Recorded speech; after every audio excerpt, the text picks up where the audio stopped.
Hey everyone! So, this episode is gonna start a little different and be a little different. This topic of negativity and how it affects the body came about for a couple of reasons. First of all, if you've watched the previous Road to Radical Visibility episode, that's about stopping the spiral of negative thoughts. That episode, a lot of people messaged me. They said thank you very much for it, that it really helped them. And that's one of the reasons. The other reason that this topic has come up now is because I was freaking in my workout this morning and it was hard for me. I was like, what is happening? And I was out of breath and I didn't feel super strong in my body. And there's just so many things happening, feeling heavy, all those kinds of things. So I thought, this is something that's happening in my life. And therefore, I bet it is happening in someone else's, and maybe it is happening in yours. And what I know from all of my PhD education and all of the hundreds of people that I've helped move through negative emotions and really create the life and the way of being that they want every single day without shame or guilt is we need to know how negativity affects our body, the negative thoughts and the negative energy. It is my belief that it gets stored in the body. All right, so before we dive in, I just want to say welcome to another episode of Road to Radical Visibility. My name is Rachel Freemon Sowers, also known as the Breakthrough Bitch, because I am passionate about helping people in the LGBTQ plus and female communities become more bold in the expression of themselves, their mission, and their truth in all areas of their lives. And what this actually interprets and results in is you being able to be 100% yourself 100% of the time, no shame or guilt needed. And I cannot wait to dive into this episode because, okay, so let's dive in.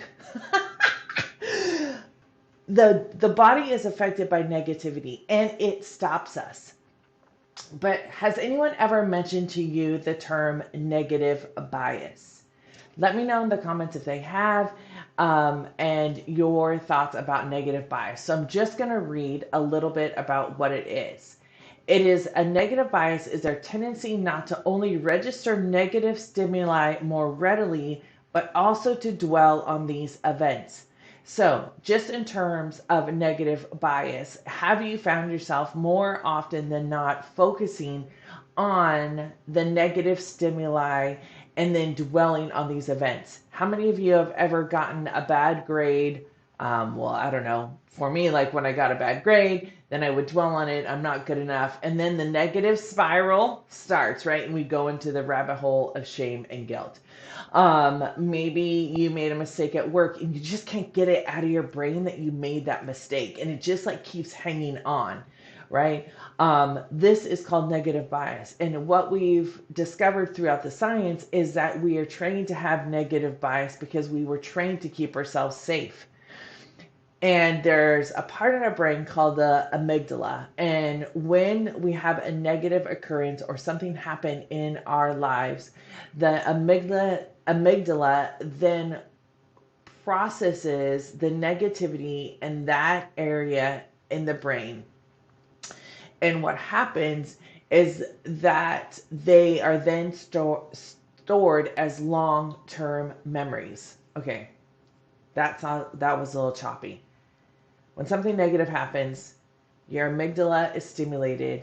It says, danger, danger, we're in danger, we're noting this, and it turns into a long term memory, right? And this then has an effect on us because we are theoretically then trained to look for the negative to stay safe. Now, interestingly enough, you can see this in all areas. Maybe you can see it in the school system. You can probably see it in if you work for someone else. If I don't do this, then I don't get that, right? We're taught to say, well, the negative thing far outweighs the positive thing that I'm going to experience. So I'm going to make sure I don't experience the negative thing. which means I work harder, which means sometimes I don't honor my own way of being. If we think of it in my community as an LGBTQ plus person and in the female communities, it's like, what can I do to prove that I am worthy of this? And I have to avoid this negative consequence. I'm going to do these things. Instead of saying, I really want this thing, I want this life that I want to live, I want to interact in this way, and I want to feel this way in my body all the time, that then needs to become the driver than the negative feelings, right? But our body gets stopped. The body is the primal protector. The mind is not the primal protector. The body is the primal protector. And this is why it's really important to notice how negativity, the negative thoughts that you have, and the negative energy that you have in your body is affecting you. So I've come up with 3 ways to recognize that negative thoughts and that negativity is stored in your body. I've come up with 3 ways to release it. So 3 signs that's stored there, 3 ways to release it, and 3 ways you can tell when the negative energy has left your body. Now, it's important for us to notice these things, because what happens is we just get into these patterns, and I talk about them all the time. We get into this pattern, and then it becomes, this is just who I am, this is just what I do. No, no, no. You don't have to settle for whatever is happening in your life. You have the capacity to say, I want something different, and move towards that something. But oftentimes people will say to me, well, I know I want it. I know I'm supposed to do this. I know I really am not this person who wants to be negative and focus on the negative. I know there's a different part of me inside of myself. And there is a different part of you inside of yourself. And it's our job to know that and to help that part come out and to release the things that are not serving you, to be your truest self so that you can be 100% yourself 100% of the time, no shame or guilt needed. It's really something that comes when we start moving this negativity outside of our body. All right, so really quick, if you're enjoying this content or enjoyed other content, make sure you hit that subscribe button and hit the like so this video gets shared even more and touches even more people, making that impact. I'd really appreciate it. Let's dive in. Here are the 3 signs that you have negative energy stored in your body. And you may say to some of these, like, no duh. You're like, no duh, Rachel. I totally know that. And then I'm going to ask you if you'll consider the possibility that it doesn't need to be there. Okay? So 3 signs. You're always feeling heavy, tired, and unmotivated. This came up for so many times when I was training for the AIDS life cycle. It came up this morning in my workout, literally this morning. And I was tired and I was like feeling super heavy. And I was like, no, I need to do this workout, right? But you feel tired, you feel heavy, you're unmotivated. You just almost to numb out, right? You start disconnecting the cognitive from the body. It won't work that way, right? We need to have the mind and body connected, but we're trained to like cut it off right here and just be thinking about everything instead of moving these things through our body. So that's the first sign. Second sign is that you feel like everything is happening to you or everything is happening because of you. So think about it like this. When you start thinking everything is happening to me, you are noticing the negativity or all of the bad things or all of the unwanted things that are happening to you, and you enter into this kind of victimhood, right? You become the victim then. When you think that everything is happening because of you, and I felt this so much in my life before, that it's my fault and I take over responsibility, right? And then I just suffer even more when I'm taking the responsibility for everybody else that's not even really mine, and I can't even really change the outcome. Yeah. Like that in itself creates insanity. So we try and fix because we are the cause of everything. And I'm here to tell you, my friend, that yes, maybe there is some reason that you are doing certain things, but you are not the cause of everyone else's feelings or problems. Let me say that one more time. You're not the cause, nor are you responsible for everyone else's feelings or problems. When we tend to be in this way of being, we're always really running around trying to put out the fires. We're always really running around trying to not experience something negative. This is the same thing that we talked about in negativity bias or negative bias, right? The third sign is that you don't feel like yourself. Something is always off and you're not present in your life. This is one of the main things my clients come to me with is like, I don't know how I got here. I don't want to be here. There's a part of me that knows this isn't for me. Like, this is not the life I want to be living. I just don't know how to shift it. There's an episode coming up with a guest where she shifted and changed the trajectory of her whole entire life and the way she feels about herself. It's really amazing. But we recognize there's something in us that says, this is not quite right. This is not how I want to experience life. I don't want to experience my life this way. It's really important that we pay attention to this because it is your life and you have theoretically this one life that you're living. And you guys have heard so many times about my dad when he was in the last days of his life and constantly saying sorry, sorry, sorry. And in those moments he's like, don't be like me and be sorry for everything.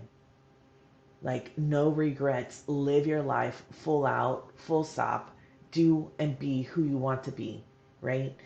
And so that's been my mission, and that's why I help other people just like you to do the same. Okay, so those are the 3 signs. We know the signs, we feel the signs. If you have felt these signs or similar ones, put them in the comments below.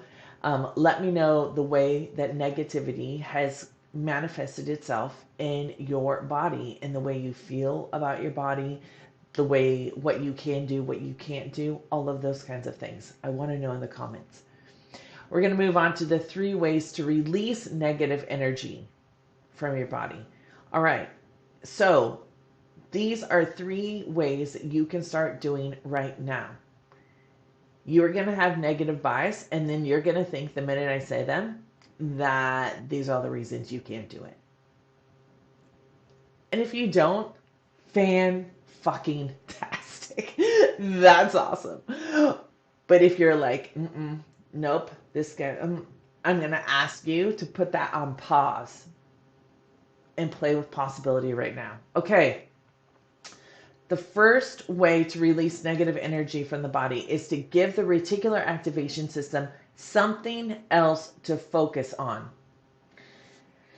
Have you heard the phrase, oh my gosh, I used to sell Mary Kay, don't fall off your chair. Like, I did. And I was super successful at it, just FYI. And they always used to say, what you think about, you bring about. And that's really true. And I also want to say, it doesn't mean that what you think about and you bring about is you. We've talked about that before on the show. I'm going to talk about it again in a couple of weeks. But what we want to know is that the reticular activation system is focusing on what we are putting the most attention on. And so it's like you start your day and you're like, I woke up on the wrong side of the bed. This day is going to be shitty. Oh my gosh, my toothpaste splooged out of the toothpaste. Oh my gosh, I broke this glass in the dishwasher. See what's happened now, I'm late to work. Now my dog's having a problem. Now my kids are having a problem. Now it's like, oh God, I'm finally here. And now I have another thing to overcome. That's what the reticular activation system is focused on. And what we need to give it and say is, this is that playing with the possibility part. Is that this doesn't mean anything except that I broke a glass and that I'm moving on through my day. We're not attaching the emotion to the thing or the thought. For instance, like, oh, my day is going to go bad. Oh, I just noticed I had that thought. That's not the thought that I actually want. My day is going to go just as I need it to go because things are working for me. Or things are working yeah, things are working for me. They're not working to me, or they're not happening to me, right? So give your reticular activation something else to focus on. This is something that they say that kind of goes into like the gratitude journal. What you're actually doing is giving your reticular activation system something else to focus on, right? And you carry that throughout your day. One little tip that I give my clients all the time is they set alarms on their phones to remind themselves, like, the universe is working for me. God is watching over me. God is working his plan for me. Whatever you want to call it, whatever you want to do, those those reminders will then draw your attention. Your reticular activation system then focuses on that. And what you need is them several times a day. And so that you can be reminded, like, hey, everything is working for my good. Everything is coming to me just as it should come to me, right? Okay, so number 2 is to move your body in nature. I don't know how many times I've said this. It is essential. I keep this on the list because it is essential for me. I have to move my body. The minute I don't feel like moving my body, that is an indicator to me to get my butt outside and to do something. Even if it's like skimming the stuff off the pool outside, standing in the sunshine, watering my plants, going to the lake, anything to get myself grounded outside. That's where my connection is. If your connection is somewhere else, go wherever that connection is and be in that spot and feel yourself being grounded. All right, so number 3 is you reprioritize your energy. This is probably one of the toughest things, to reprioritize your energy, because there are so many things telling us we can't. I can't take 3 minutes to, no, I'll say this. I can't take 7.5 minutes to walk around the block. Like, I've timed 2 different walks in my neighborhood. And sometimes I'll be like, nope, I got to sit here. I got to work. I got to do this thing. And the fact of the matter is that my productivity is so much better when I get up and I move my body. When I go outside.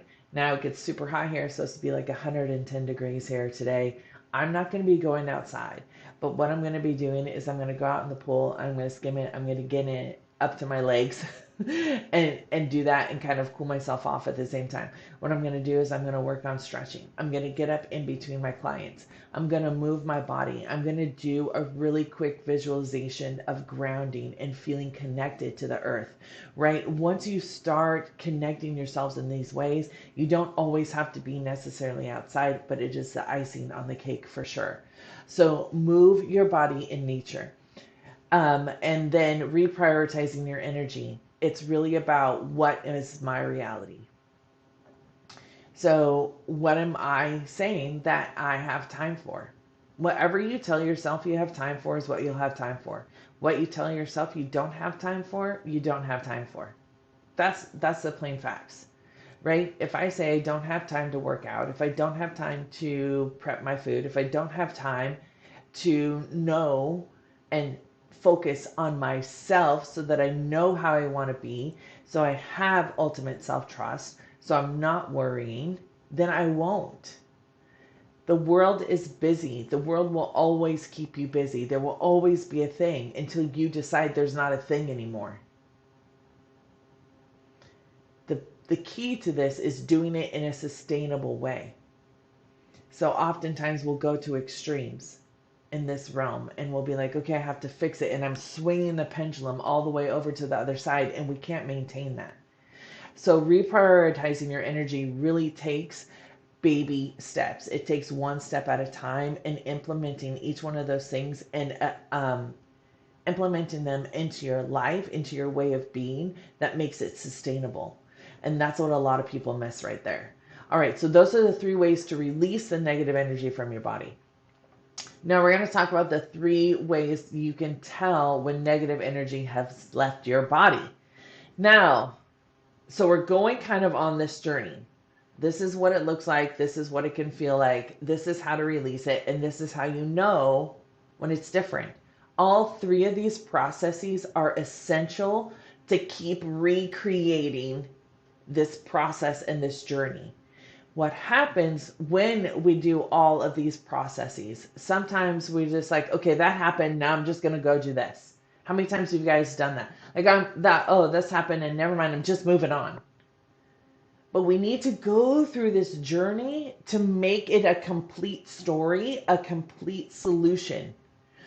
So it's not just this bad thing happens, I'm shutting down, I'm numbing out, I'm not paying attention, blah, blah, blah. And then the body gets sick or you get sick or something happens and you're down for the count. That's because you didn't listen to your body. That's the simple reason. Stress affects the immune system. Stress affects all of the hormones that, when in overproduction, harm the body. Weight gain, hormonal imbalance, sadness, depression, anxiety. It's all connected, my friend. So now, when we recognize what it feels like to be free of negative energy in the body, the other reason that this is important is simply because you then can recall this. You don't have to be recalling the negative all the time. When I experience true alignment, when I am able to get up in front of people on a stage and be 100% myself, I feel like alive and invigorated and balanced and happy and joyful. When I am myself in every part of my life, that's how I feel all the time.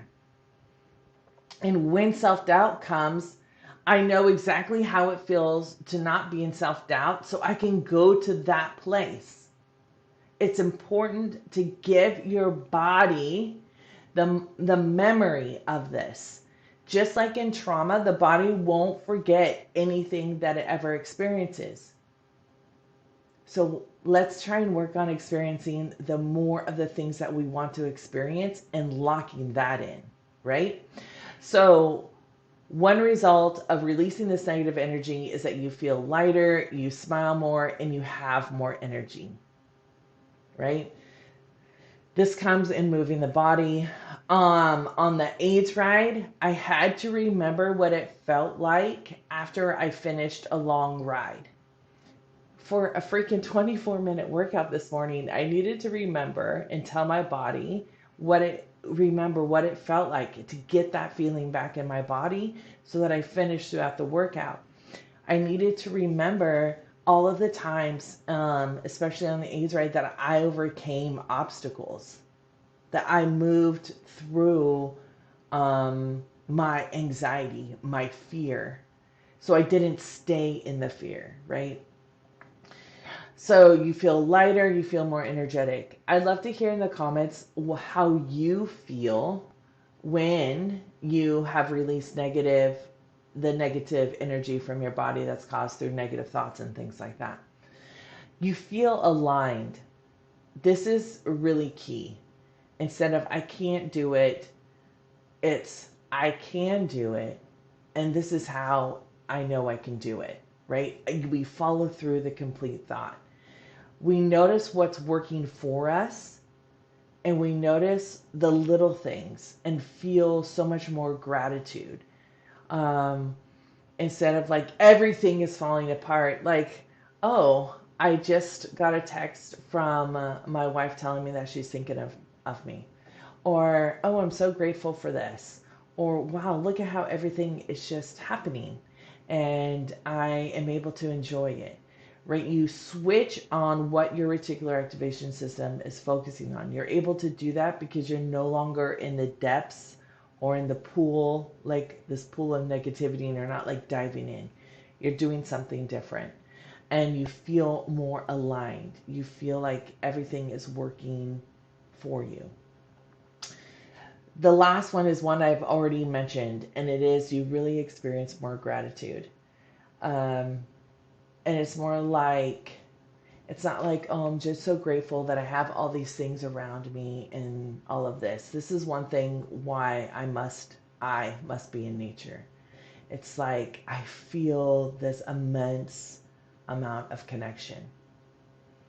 I feel this oneness with the universe. And I know that sounds maybe woo woo and all that kind of stuff, but I just feel this overwhelming presence, this overwhelming way of being, of just beautiful, like gratitude and luxury and abundance and like just so fucking peaceful and calm, right? This is what we get to experience when we release these negative things from our body. Remember, when we're experiencing these things, we're also imprinting these feelings into the body. We're saying that we can feel this and it's safe to feel this, and it's so important for us to do that. Okay, so this has been a longer episode than I than I had anticipated. I'm hoping that something in this episode will empower you to pay attention, to release the negative feelings, the negative energy that is from your body, that comes from toxic relationships, that comes from toxic environments, that come from just honestly everything that we're bombarded with in this world. And it allows you to experience more freedom. It allows you to show up exactly the way that you want to, being 100% yourself 100% of the time, no shame or guilt needed. This is really the goal of this podcast, and I hope that you will find that your road to radical visibility, whatever that means for you. So I'm going to end this show, this video, like I end every single video. Please make sure to stay true to yourself, be kind to others, and always, always, always honor the wise one that is within you. I will see all of you on the next road to radical visibility. Until then, bye.